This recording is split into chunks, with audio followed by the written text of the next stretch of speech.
വായിച്ച വേദഭാഗം സദൃശവാക്യങ്ങൾ 1-ാം അധ്യായം അതിന്റെ 20 മുതൽ 33 വാക്യങ്ങളാണ് വായിച്ചത്. നമ്മൾ ഏറ്റവും അവസാന വാക്യം വായിക്കാം. 33-ാം വാക്യം. എന്റെ വാക്ക് കേൾക്കണവനോ നിർഭയം വസിക്കുകയും ദോഷഭയം കൂടാതെ സ്വൈര്യമായി ഇരിക്കുകയും ചെയ്യും. യാരുടെ വാക്ക് കേൾക്കുന്നത്? എന്റെ വാക്കാണോ? ദൈവത്തിന്റെ വാക്ക്. ദൈവത്തിന്റെ വാക്ക് കേൾക്കുന്നുണ്ടോ? നാം കേൾക്കേണ്ട ദൈവത്തിന്റെ വാക്ക് തവര മറ്റെല്ലാം നമ്മള് കേൾക്കുന്നുണ്ട്, അതെ. നമ്മുടെ ജീവിതത്തിൽ ഭയം കൂടാതെ വസിക്കണമെങ്കിൽ വചനം അത് എന്റെ വാക്ക് കേൾക്കണോ നിർഭയം വസിക്കുകയും ദോഷഭയം കൂടാതെ സ്വൈര്യമായി ഇരിക്കുകയും ചെയ്യും, അല്ലെങ്കിൽ സ്വസ്ഥമാകും ആയിരിക്കും ചെയ്യുമെന്ന് ദൈവത്തിന്റെ വചനം നമുക്ക് ഓർമ്മപ്പെടുത്തുന്നു. നമുക്ക് വായിക്കാം. അല്പം നമുക്ക് മുകളിലോട്ട് പോകുമ്പോൾ 3, 25, 30 3 വാക്യങ്ങൾ വായിക്കുക.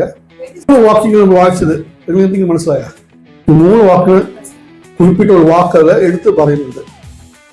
ഈ 3 വാക്യത്തിലും നമ്മൾ വായിച്ച ഈ 3 വാക്യത്തിലും ഒരു വാക്ക് പലപ്പോഴും എടുത്തു പറയും. ഏതായിരുന്നു വാക്ക്? ശാസനം. പലപ്പോഴും ദൈവം എന്ത് ചെയ്ത് ദൈവത്തിന്റെ മക്കളെ ശാസിച്ചു. അവരെന്ത് ചെയ്തില്ല? ദൈവത്തിന് ചെവി കൊടുത്തില്ല. നമുക്ക് വായിക്കോട്ടുകൂടെ വായിക്കാം. 23-ാം വാക്യം. എന്റെ ശാസനയ്ക്ക് നിങ്ങൾ തിരിഞ്ഞുകൊള്ളുവീൻ,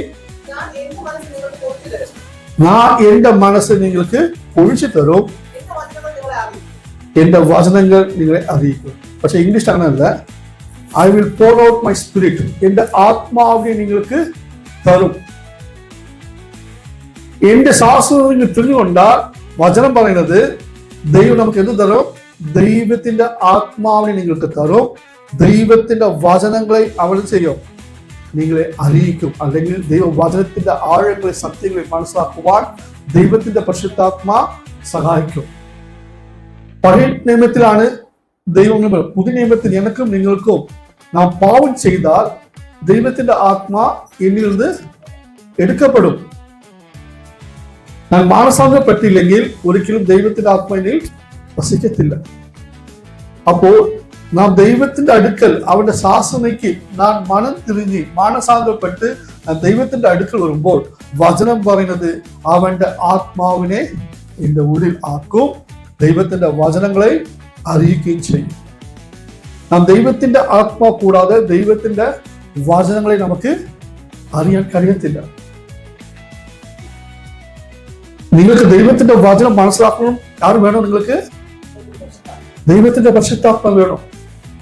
ദൈവത്തിന്റെ പരിശുദ്ധാത്മ ഇല്ലാതെ നമുക്ക് ക്രിസ്ത്യ ജീവിതത്തെ നമുക്ക് ഓടി എത്തുവാൻ കഴിയത്തില്ല. അതുകൊണ്ടാണ് ദൈവം നമുക്കിത് ചെയ്തത്. അവന്റെ വാക്ക് കേൾക്കണം. നാം ദൈവത്തിന്റെ വാക്ക് കേട്ട് നാം അനുസരിച്ച് നടക്കുമ്പോൾ നമുക്ക് നിർഭയമായി ഭൂമിയിൽ വസിക്കുകയും ദൈവം നമുക്ക് സ്വസ്ഥതയും സമാധാനവും ദൈവം നമുക്ക് നൽകും. 25-ാം വാക്യം കേട്ടോ. വചനം പറയുന്നത് എന്താണ്? നിങ്ങൾ എന്റെ ആലോചനയെ ഒക്കെയും ത്യജിച്ചു കളയും, എന്റെ ശാസ്ത്രയെ ഒട്ടും അനുസരിക്കാതിരിക്കുകയും ചെയ്തുകൊണ്ട്. അപ്പോ കർത്താവ് നമുക്ക് ആവശ്യമുള്ള സമയത്ത് നമുക്ക് ദൈവത്തിന്റെ ആലോചന ദൈവം നമുക്ക് നൽകിയിട്ടുണ്ട്. പക്ഷെ നാം എന്ത് ചെയ്തത്? ത്യജിച്ചു കളഞ്ഞു. എന്തുകൊണ്ട്? എന്റെ ഇഷ്ടം നടക്കണം. കർത്താവ് നമുക്ക് ഒരു ആലോചന തരുമ്പോൾ അത് ഏറ്റെടുക്കാൻ എനിക്ക് എന്തുണ്ട്? പ്രയാസമാണ്. ദൈവത്തിന്റെ ആലോചന കാട്ടിലോ എനിക്ക് എന്റെ ഇഷ്ടം ചെയ്യണം. എന്താണ്? എന്റെ ആലോചനകൾ ഒക്കെ തിരിച്ചു കളയും, എന്റെ ശാസനയെ ഒട്ടും അനുസരിക്കാതെയും ചെയ്തതുകൊണ്ട് എന്താണ് സംഭവിക്കും? 20-ാം വാക്യം.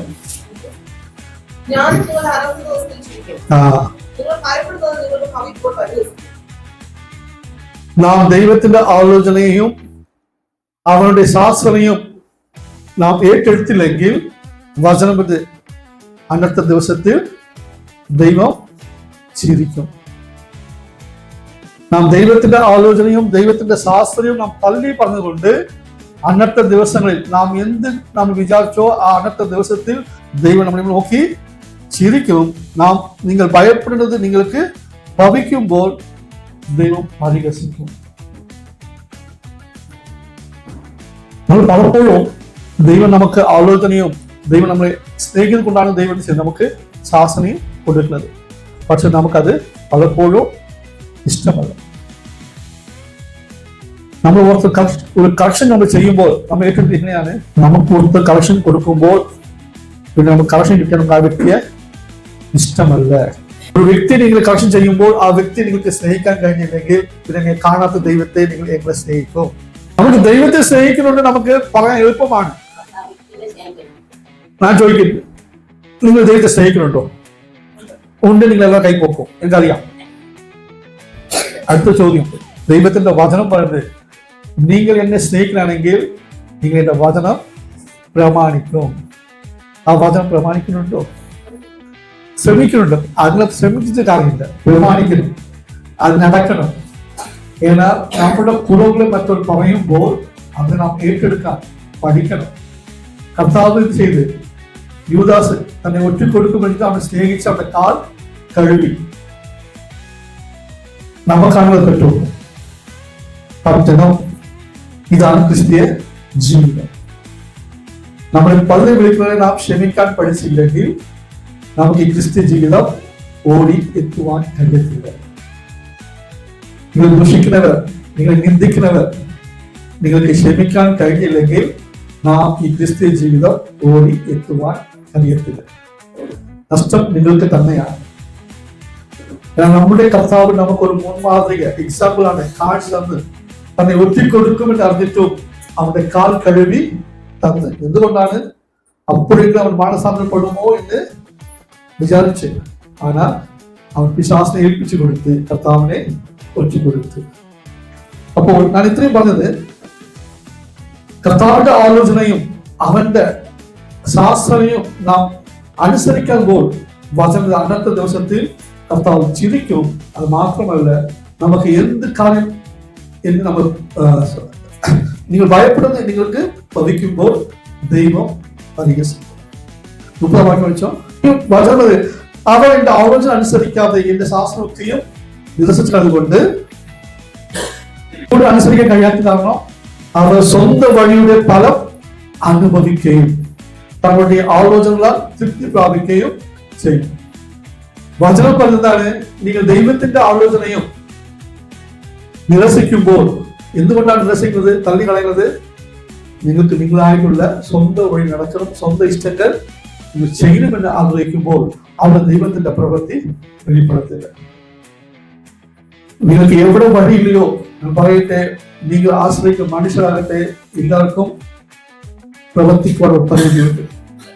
എന്നാൽ പരിമിതിക്ക് അപ്പുറം പ്രവർത്തിക്കുവാൻ ദൈവത്തിന് മാത്രമേ കഴിയൂ. അതുകൊണ്ട് നശിച്ചു പോകുന്ന ഈ ഭൂമിയിൽ നിങ്ങൾ ആശ്രയം ഒരു മനുഷ്യരിലോ നിങ്ങളുടെ മക്കളും വെക്കരുത്, പകരം ദൈവത്തിൽ ആയിരിക്കുക. നിങ്ങൾ ആശ്രയം ദൈവത്തിലാണെങ്കിൽ ഞാൻ പറയട്ടെ, വചനം പറഞ്ഞ പോലെ 33 വാക്യം നമ്മൾ വായിച്ചതുപോലെ എന്താണ്? എന്റെ വാക്ക് കേൾക്കണോ നിർഭയം വസിക്കുകയും ദോഷഭയം കൂടാതെ സൗകര്യമായി ഇരിക്കുകയും ചെയ്യും. ഒത്തിരി വചനം എടുത്ത് എങ്കിലും ഞാൻ ഒരു വാക്ക് മാത്രം പറഞ്ഞ അവസാനിക്കാണ്. അതേ സദൃശവാക്യം 8:32 എടുക്കുക.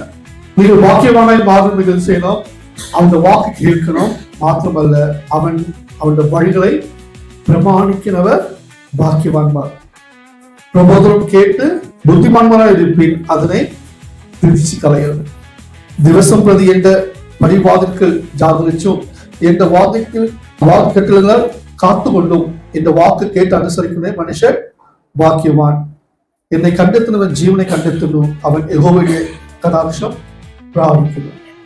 വചനമതേ, എന്നെ കണ്ടെത്തുന്നവൻ ജീവനെ കണ്ടെത്തുന്നു, അവൻ യഹോവയുടെ കടാക്ഷം പ്രാപിക്കുന്നു. അതുകൊണ്ട് ദയവായി നിങ്ങളുടെ ആശ്രയം നിങ്ങളുടെ ദൈവത്തിൽ ആയിരിക്കട്ടെ. എല്ലായ്പ്പോഴും വചനം പറഞ്ഞതുപോലെ നിങ്ങൾ ചെല്ലും ദിവസം പ്രതി അവന്റെ പടിവാതിൽക്ക് ജാഗ്രതിച്ചോ, അവന്റെ വാതിൽ കെട്ടുകളാൽ കാത്തുകൊണ്ടോ എന്റെ വാക്ക് കേട്ടനുസരിക്കുന്ന മനുഷ്യൻ ഭാഗ്യവാൻ.